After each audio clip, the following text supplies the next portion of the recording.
Hi everyone, welcome to week 5 of the course. So this week we're going to talk about two things, the Patriot Act and terrorism and how terrorism uses human trafficking as a means of funding their organizations. The first part of the week regarding the Patriot Act, I thought that this was an excellent way to segue into terrorism and human trafficking. Essentially, the Patriot Act was reauthorized in 2003, and it made several changes to existing laws, such as telephone and electronic surveillance. The Act did not require probable cause, just a certification that the surveillance was being used for criminal investigation. As many of you may already know, this was a dramatic response to the attacks in 2001. It was an emotional response, and the concept of overreaching surveillance really hit a note on people after the shock of the attack had worn off. So there are several arguments for and against the Patriot Act. And I hope to see that everybody's exploring those different opinions in the weekly discussion. So the second part. So terrorism finds its funding or discovers funding or uses funding in several different ways. There are two means of revenue that come into terrorist organizations. First, through active and passive supporters. Passive supporters may believe in the cause and drop some change into a bucket and move on. An active supporter is somebody that actually financially supports these organizations. And that isn't really what we're talking about for this week with regards to human trafficking. Human trafficking there are 21 million people currently worldwide that are involved in one type or another of human trafficking. Here in the United States, sex trafficking seems to be the most common, and most people aren't aware of this, but it's most common around casinos.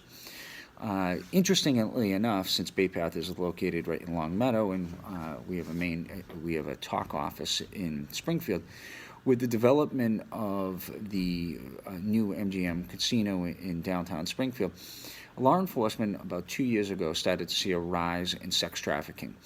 And it's been documented that sex traffickers from New York, New Jersey, and Boston started shipping female prostitutes into the Springfield area for the construction workers. If you look countrywide, Atlantic City, Las Vegas, Connecticut, you'll see an increase in sex trafficking in those areas because of the amount of visitors that come in and visit for the casinos and other activities. So when we look at terrorism and sex trafficking or human trafficking, there's money to be had, and the terrorist organizations need to find funding. Years ago, if you had entered into an Irish club or an Irish bar, there would be two jars sitting on the bar. One would say tips and the other one would say troubles. And most people thought that the bartenders were jokingly saying, "I have trouble, I'm working my way through college," or whatever the reason be, and they'd drop it in there. What they didn't realize that the period in Ireland called the Troubles was the Northern Ireland. There were two factors or factions: the supporters of English rule and those that wanted to unify with Ireland. The Troubles are a period of terrorist activity by the Irish Republican Army.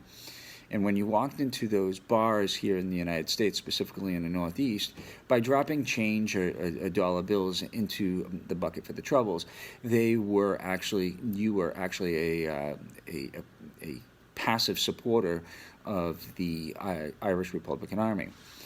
So when we start to look at funding as a means of using human trafficking for terrorism, there's a a huge profit to be made in sex trafficking and in organ trafficking for terrorist organizations.